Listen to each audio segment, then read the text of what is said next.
Paraburgim 1 mujor për Besart Kelmendi, këngëtari kërkon falje në gjykatë. Këngëtari Besart Kelmendi është përballur me gjykatën në Prishtinë, ku është mbajtur seanca lidhur me incidentin e ndodhur në ambientet e studios Sonima.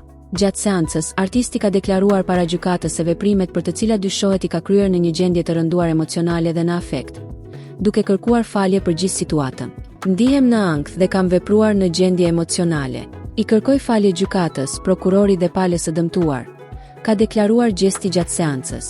Mbrojtja e tij ka kundërshtuar kërkesën e prokurorisë për paraburgim, duke argumentuar se nuk ekziston rreziku që këngëtari të përsërisë një veprim të tillë.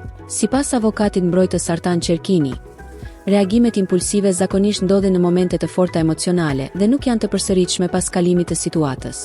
Avokati ka theksuar gjithashtu se rasti tashmë ka marrë jehon të madhe publike dhe se këngëtari është i vetëdijshëm për pasojat ligjore të veprimeve të tij.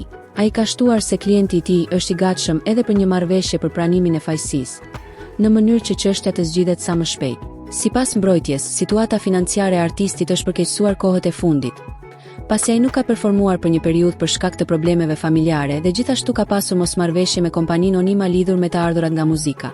Megjithatë, pas shqyrtimit të pretendimeve të palëve, gjykata themelore në Prishtinë ka vendosur të pranojë kërkesën e prokurorisë dhe t'i caktojë këngëtarit masën e paraburgimit prej një muaji. Sipas vendimit të gjykatës, ekziston dyshim i bazuar se Kelmendi ka kryer veprat penale për të cilat po hetohet, si dhe rreziku i mundshëm indikimit në dëshmitar apo përsëritje së veprës. Gjesti dyshohet për veprat penale kanosje, dëmtim të pasurisë dhe mbajtje pa leje të armës.